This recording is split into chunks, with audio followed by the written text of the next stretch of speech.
तो आप हेडिंग डालो यहाँ पे रेडियस ऑफ कर्वेचर, हेडिंग डालो रेडियस ऑफ कर्वेचर।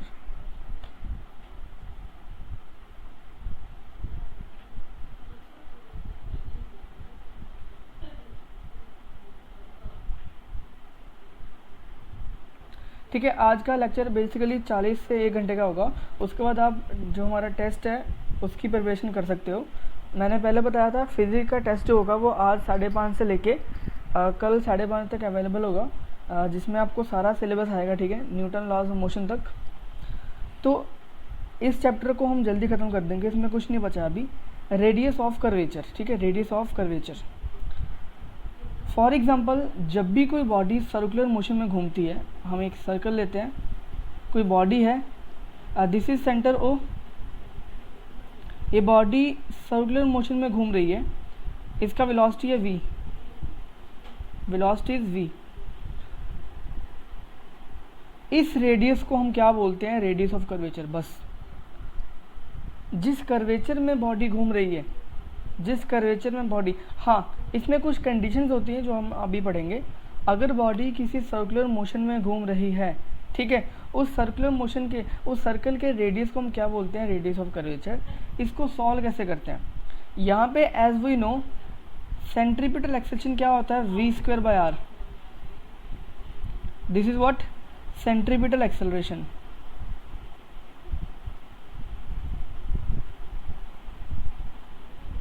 क्या होता है ये? v²/r, v²/r। तो r को हम क्या लिख सकते हैं? r को हम क्या लिख सकते हैं? v²/c, v²/ac। This is the formula of radius of curvature.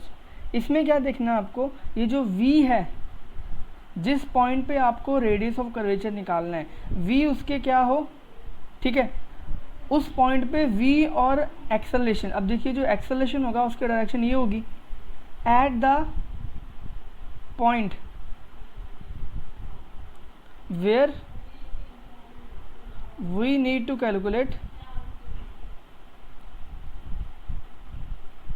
Radius of curvature.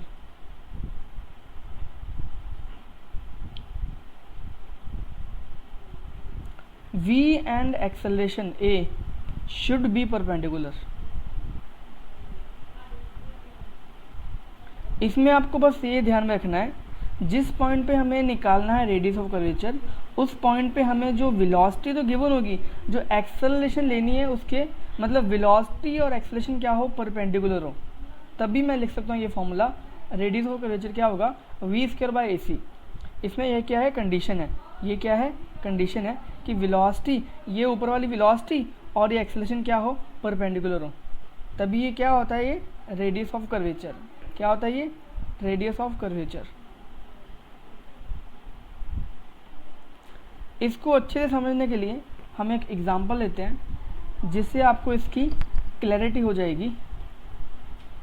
Question कुछ ऐसा है कि एक पार्टिकल को हमने प्रोजेक्ट किया लाइक दिस, ठीक है, ये एक प्रोजेक्टाइल मोशन मान लो, दिस इज एंगल थीटा। इस पॉइंट को अगर मैं P मान लूँ, इस पॉइंट को मैं H बोल दूँ। Here H is what? Maximum height. H is what? Maximum height. Angle theta पे अपने पार्टिकल को, ठीक है, फेंका। उस टाइम पे जब पार्टिकल को प्रोजेक्ट किया था, आपने जो वेलोसिटी दी that was, let us take u। Question बोल रहा है पहला part, radius of curvature, radius of curvature at point P। Second question बोल रहा है रेडियस ऑफ कर्वेचर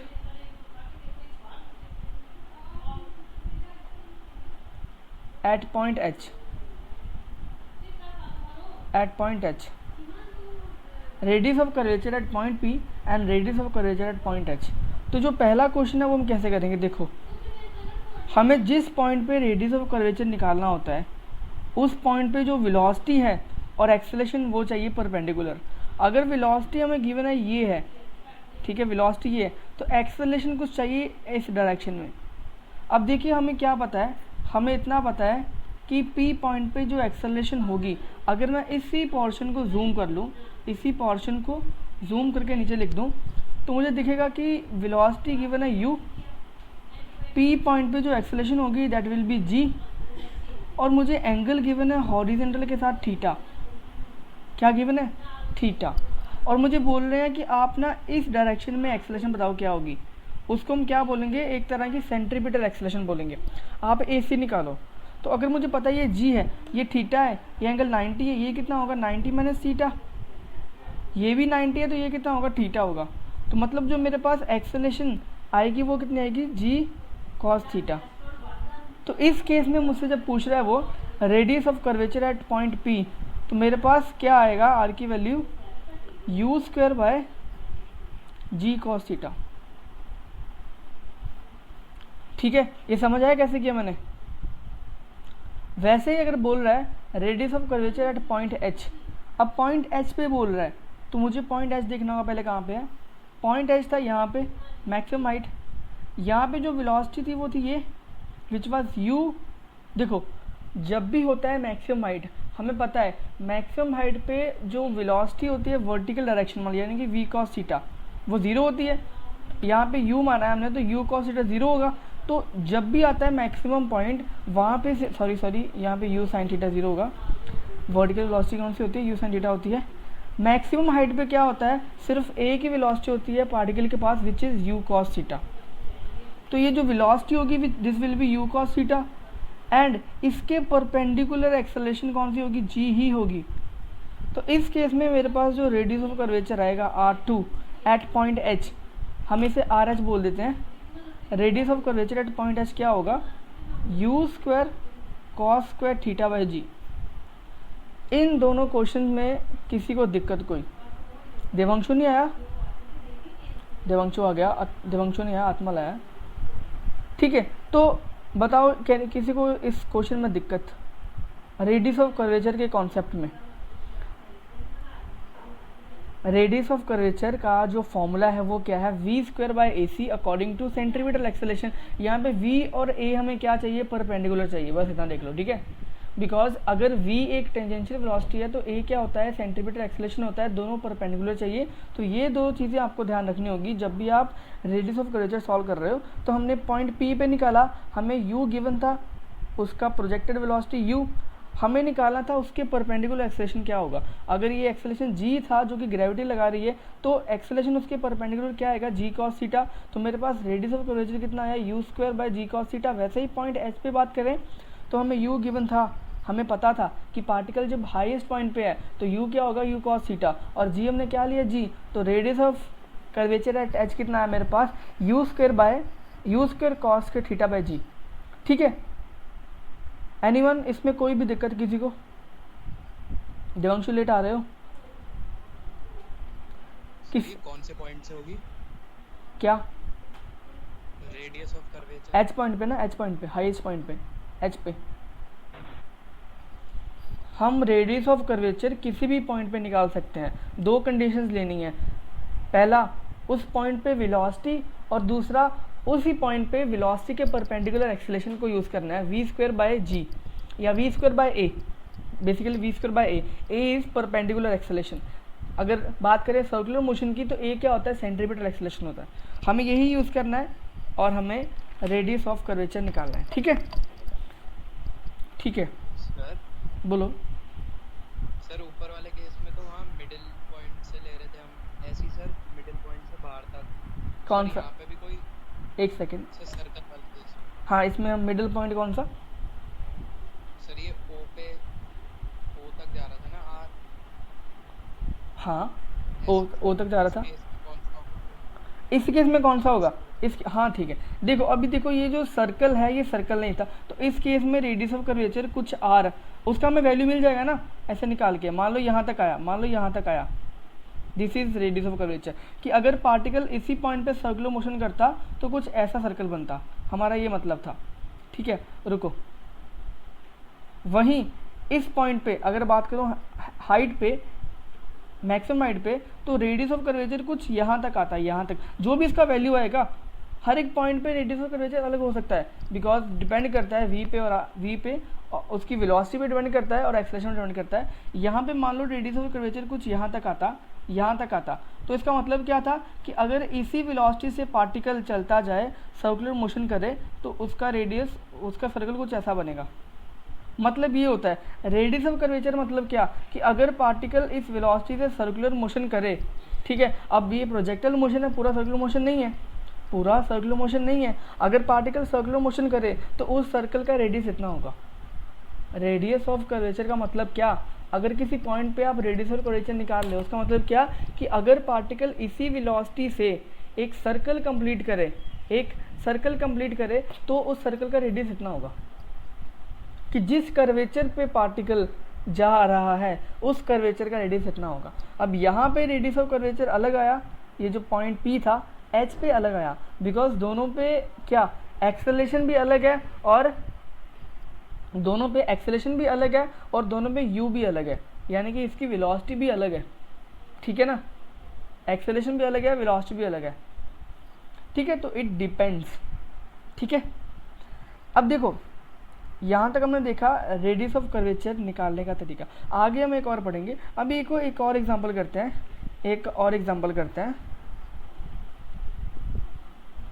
ठीक है। तो क्योंकि हर एक पार्टिकल सर्कुलर मोशन में नहीं घूम सकता, उसकी कंडीशंस होती हैं, ठीक है। हर एक पार्टिकल सर्कुलर मोशन में नहीं घूम सकता, उसकी कंडीशंस होती हैं, ठीक है।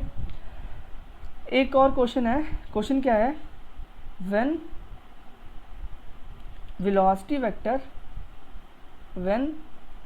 वेलोसिटी वेक्टर, ऐसा डायरेक्टली क्वेश्चन जेईई नीट में आ जाता है कि पार्टिकल का रेडियस ऑफ कर्वेचर निकालो, ये आपको गिवन है, ठीक है। When velocity vector makes an angle of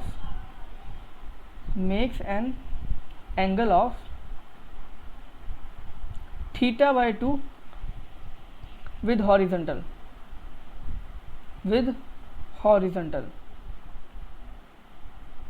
when velocity vector makes an angle of θ/2 with horizontal, find radius of curvature,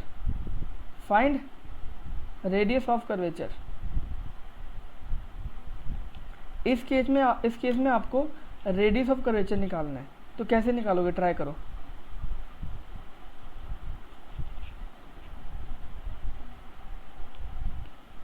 इतना आपको पता चल गया होगा, this is a projectile motion, बता रहा हूँ, हिंट दे रहा हूँ, this is a projectile motion.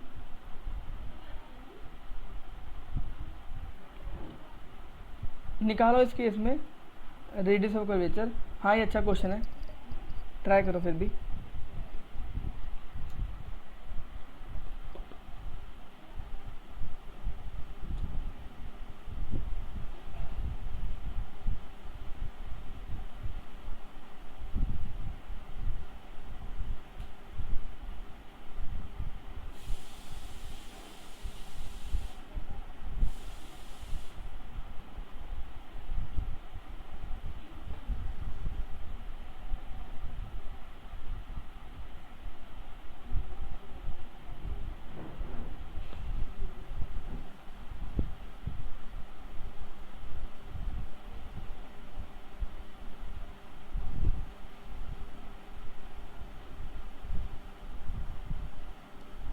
किसी को समझ आया क्या करना है इसमें?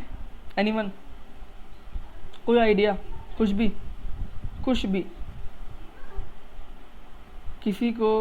किसी बालक को कुछ भी समझ आएगा करना क्या है इसमें? Shaurya, Atmal, Divanshu? when velocity vector makes an angle of θ/2 with horizontal. देखो पार्टिकल क्या कर रहा है, प्रोजेक्टाइल मोशन कर रहा है। थोड़ा गंदा हो गया, अच्छा बनाते हैं। पार्टिकल प्रोजेक्टाइल मोशन कर रहा है,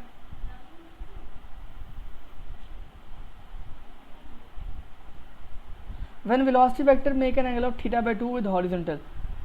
किसी पॉइंट पे बोल रहे हैं कि क्या हो रहा है, ये जो वेलोसिटी है ना, ठीक है, वो θ/2 एंगल बना रहा है हॉरिजॉन्टल के साथ। मतलब इस पे अगर वेलोसिटी v है तो ये जो एंगल है दिस इज θ/2, ठीक है, दिस इज θ/2 एंगल जो हॉरिजॉन्टल के साथ वो बना रहा है, θ/2 angle. Find radius of curvature, find radius of curvature. अब ये वेलोसिटी इस पॉइंट P पे कुछ होगी, हमें क्या पता, हमें इतना मान लेते हैं हम, हाँ यहाँ पे गिवन था, वैसे ये क्वेश्चन ऐसा ही था कि पार्टिकल को हमने थीटा एंगल पे प्रोजेक्ट किया, मान लेते हैं इसकी प्रोजेक्शन वेलोसिटी थी u, मान लेते हैं इसकी प्रोजेक्शन वेलोसिटी थी u, ठीक है, इसकी प्रोजेक्शन वेलोसिटी थी u।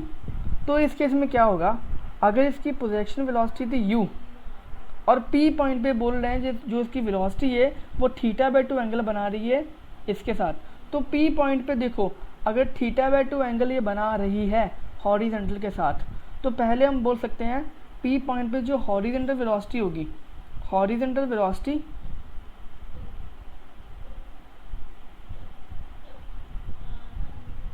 एट P पॉइंट, वो क्या बोल सकते हैं हम, v cos θ/2 इनके हिसाब से।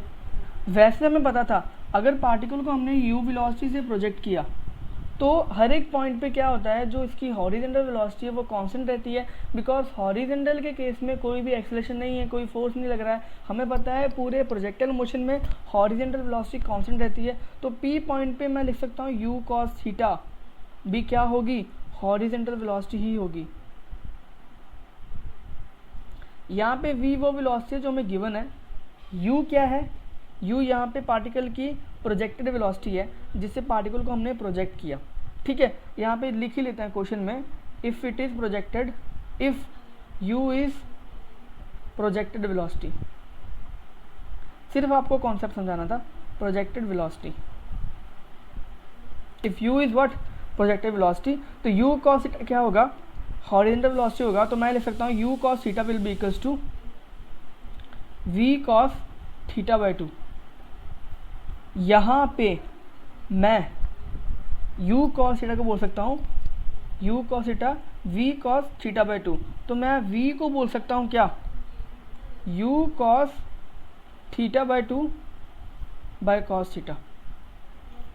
दूसरी बात, अगर मुझे पार्टिकल का पॉइंट P पे निकालना है, क्या रेडियस ऑफ कर्वेचर, तो मुझे पता है कि अगर इसकी वेलोसिटी ये u है, सॉरी v है, तो मुझे एक्सेलरेशन चाहिए जो इसके परपेंडिकुलर हो। अब अगर ये थीटा है तो ये कितना होगा, 90 माइनस थीटा होगा, ठीक है, θ/2। दिस इज व्हाट एक्सेलरेशन, ये होगा g। अगर ये g है तो ये भी कितना होगा, θ/2 होगा, बिकॉज ये एंगल भी क्या होता है, 90 होता है, हमने ये हॉरिजॉन्टल माना है। तो मेरे पास जो एक्सेलरेशन आएगी इसके परपेंडिकुलर वो आएगी g cos θ/2। तो जो मेरे पास सेंट्रीपिटल एक्सेलरेशन अगर ये सर्कुलर मोशन करता है तो क्या होगा, g cos θ/2, g cos θ/2 is acceleration. अब हमें पता है रेडियस ऑफ कर्वेचर क्या होता है, v square by g, v square bye a या ac। इस केस में क्या होगा, जो वेलोसिटी है पार्टिकल की वो इतनी है और जो एक्सेलरेशन है वो इतनी है, हमने क्या किया, दोनों को डिवाइड किया, तो मेरे पास आएगा u square cos square θ/2 by cos square theta divide by g cos θ/2 divide by g cos θ/2 will be our correct answer, ठीक है। यहाँ पे हम देख लें कि हमने कुछ गलती तो नहीं की, v कितना था मेरे पास, एक सेकेंड, हाँ यहाँ पे एक गलती कर दी, ये जो v है वो कितना आएगा मेरे पास, u cos थीटा बाय θ/2 ये नीचे आएगा, ठीक है। तो अगर ऐसा आएगा तो बेसिकली मेरे पास क्या बनेगा, इसको इरेज करते हैं, तो जो मेरे पास रेडियस ऑफ कर्वेचर आएगा वो कितना आएगा, u square cos square theta by cos square θ/2 divide by g है, तो g cos θ/2 will be our correct answer. u square by g, u square by g या v square by g, v is what, basically velocity particle की जिसको tangential velocity मान लो circular motion के case में, and a is centripetal acceleration, उसके centre की ओर जो एक्सेलरेशन है अलोंग द सेंटर वो क्या होगी, सेंट्रीपिटल एक्सेलरेशन। दोनों को फॉर्मूला यूज़ करके हमने निकाला रेडियस ऑफ कर्वेचर। तो मुझे बताओ ये जो आपका कॉन्सेप्ट है रेडियस ऑफ कर्वेचर निकालने का, ये क्लियर है? किसी बच्चे को कोई डाउट आप पूछ सकते हो। आर वी स्क्वायर बाय ए, दोनों चाहिए क्या हमें, परपेंडिकुलर टू ईच अदर।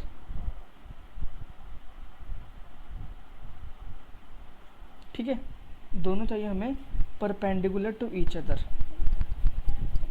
ठीक है, एनीवन, किसी को कोई डाउट?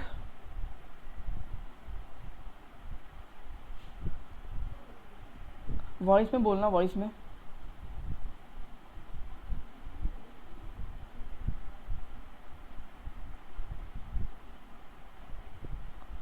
क्वेश्चन ये वाला, ठीक है। When velocity vector make an angle of theta by 2 with horizontal, find radius of curvature if u is projected velocity. हमने एक पार्टिकल को u वेलोसिटी से प्रोजेक्ट किया एंगल थीटा पे, और किसी पॉइंट पे क्या हो रहा है, उसके पास जो वेलोसिटी है ना, वेलोसिटी उसके पास जो भी वेलोसिटी है वो हॉरिजॉन्टल के साथ थीटा बाय 2 एंगल पे है। हमें बताना है उस केस में, यानी कि उस पॉइंट पे पार्टिकल के पास, उस पॉइंट पे रेडियस ऑफ कर्वेचर क्या होगा, उस पॉइंट पे पार्टिकल के पास रेडियस ऑफ कर्वेचर क्या होगा। तो हम कैसे करेंगे, तो रेडियस ऑफ कर्वेचर का फॉर्मूला क्या होता है, वी स्क्वायर बाय जी। यहाँ पे वी और जी, सॉरी वी स्क्वायर बाय ए, यहाँ पे वी और ए हमें क्या चाहिए, परपेंडिकुलर चाहिए। ठीक है, परपेंडिकुलर चाहिए, तो वेलोसिटी तो हमें गिवन है वी। ठीक है, वी गिवन है, इस वी को हम निकाल सकते हैं in the terms of you. तो हमें पता है इस पॉइंट पे अगर v वेलोसिटी है तो v cos थीटा बाय 2 किसके बराबर होगा, u cos थीटा के बराबर होगा। हमने v को in the terms of u निकाल लिया, बिकॉज हमें पता था कि पार्टिकल u के साथ प्रोजेक्ट है। हमें u का वैल्यू मान लो गिवन था, हमें बस ये रिलेशन निकालना है। तो मेरे पास v आता है u cos थीटा बाय 2। तो वहीं हमने इस वेलोसिटी के परपेंडिकुलर एक्सेलेरेशन निकाला। इस वेलोसिटी के जो परपेंडिकुलर एक्सेलेरेशन है वो कितना है मेरे पास, g cos थीटा बाय 2। वो मेरे पास कितना आता है, g cos थीटा बाय 2 क्या था मेरे पास, इस वेलोसिटी के परपेंडिकुलर एक्सेलेरेशन। फिर मैंने फॉर्मूला यूज़ किया r equals to V square by A C. तो मेरे पास जो v का वैल्यू था ये वाला, इसका मैंने स्क्वायर किया, यहाँ पे रखा, डिवाइड बाय g, बस। ठीक है, डिवाइड बाय एक्सेलेरेशन, तो आंसर आया मेरा ये वाला। बस आपको ये ठीक है याद रखना है इसमें, इस केस में।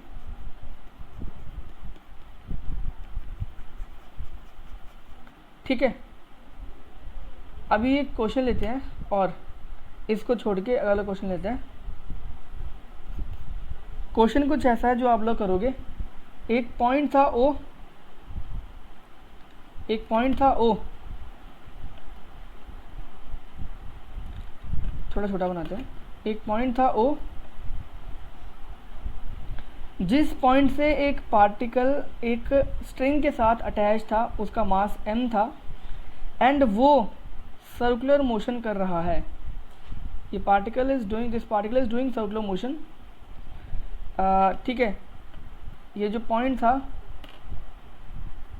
Like this is the radius of circle.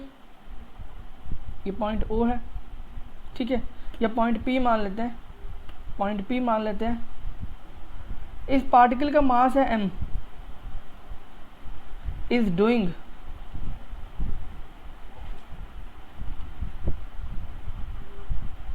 Circular motion in a circle of R radius,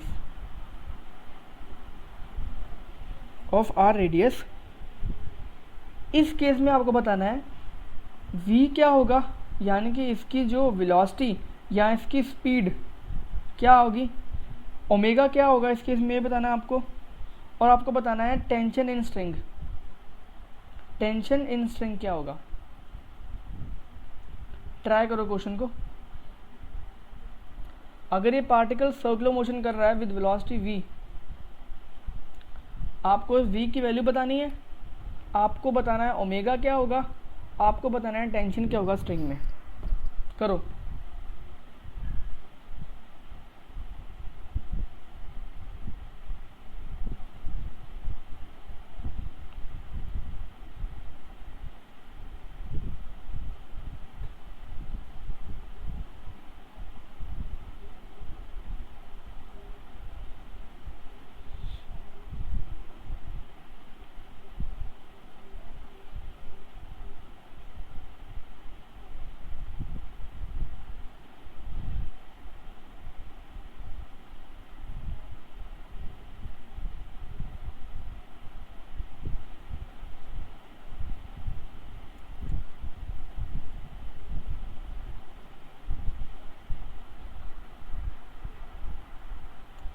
शौर्य कैसे करेंगे, या एक आइडिया, कोई बच्चे के पास कोई आइडिया है कैसे करेंगे?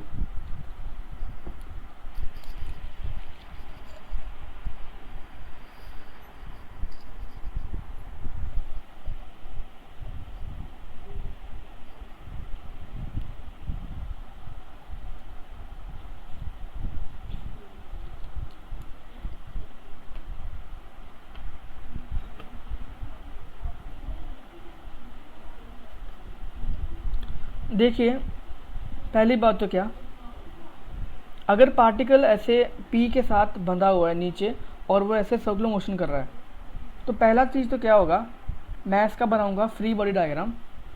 अगर ये कुछ ऐसे है और ऐसे घूम रहा है, ठीक है, ऐसे घूम रहा है इस पॉइंट पी से पार्टिकल, इसका जो वेट होगा mg, और अगर ये एंगल, ठीक है रुको रुको, एक चीज़ मैंने बताई नहीं आपको, हाँ एक चीज़ बताई नहीं आपको यहाँ पे मैंने, ठीक है, this angle is 60 degree, this angle is 60 degree. अब ट्राई करोगे, दिस एंगल इज 60 डिग्री,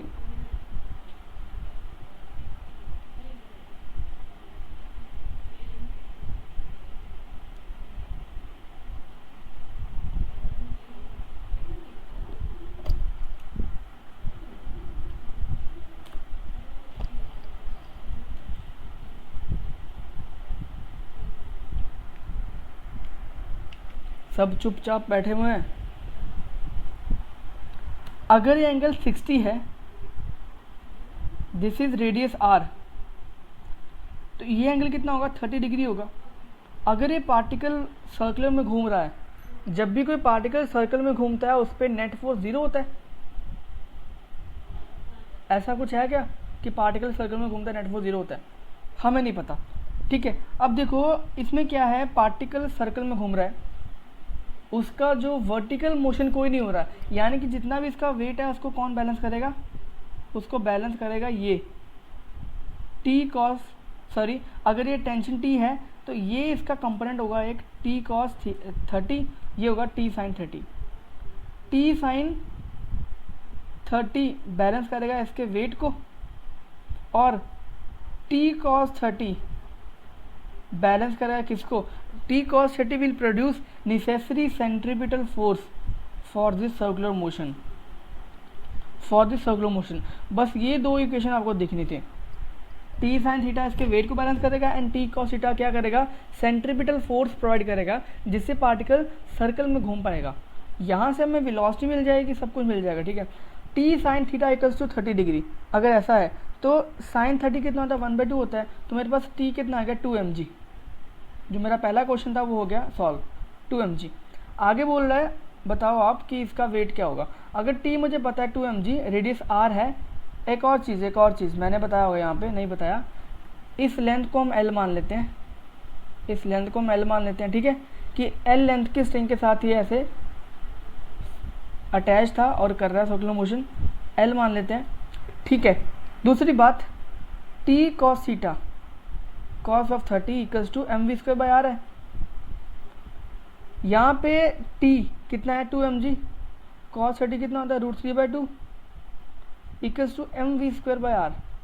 यहाँ पे r को आप क्या लिख सकते हो, r को, अगर ये लेंथ l है तो r will be equals to l cos 30, will be equals to l cos 30, r will be equals to l cos 30 l √3/2, r को आप l √3/2 लिख सकते हो। तो मेरे पास क्या आएगा, 2 mg √3/2 कितना आएगा, इतना आएगा, तो मैंने 2 से 2 कैंसिल किया, m से m कैंसिल किया, 2 √3g will be equals to v²/r, मतलब l √3/2। यहाँ से मेरे पास क्या आया, यहाँ से मेरे पास वेलोसिटी आई कितनी, v² कितना है मेरे पास, 2 √3g इंटू l √3/2, 2 से 2 कैंसिल, 3lg या 3gl, तो मेरे पास जो वेलोसिटी है वो कितनी आएगी, √3gl। क्वेश्चन आसान है यार, बस कॉन्सेप्ट हम पुराना यूज़ कर रहे हैं। अगर पार्टिकल घूम रहा है सर्कल में तो उसका जो वर्टिकल में कोई मोशन नहीं है, तो वर्टिकल मोशन नहीं है, उसका वेट बैलेंस करेगा कौन करेगा, टेंशन बैलेंस करेगी उस पर, उस टेंशन का वो कंपोनेंट। दूसरा जो कंपोनेंट होगा टेंशन का वो क्या कर रहा है, सर्कुलर मोशन प्रोड्यूस कर रहा है।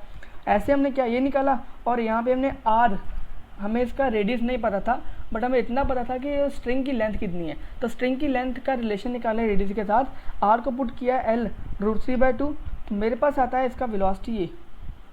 बचा क्या, ओमेगा। ओमेगा क्या होता है, v/r होता है। अगर v कितना है, √3 GL है, तो r कितना मेरे पास यहाँ पे √3L/2 है। तो कितना बचा ये, 2 ऊपर जाएगा, GL/L, यानी कि 2√G/, ठीक है, L will be my correct answer for omega. यहाँ पे देख लो कोई कैलकुलेशन गलती ना हो, कैलकुलेशन मिस्टेक ना हो, वरना हमारा सारा कुछ सही है। इस क्वेश्चन को समझने में किसी को दिक्कत आई तो बता दो, वरना क्वेश्चन एक बार ठीक अच्छे से देख लो।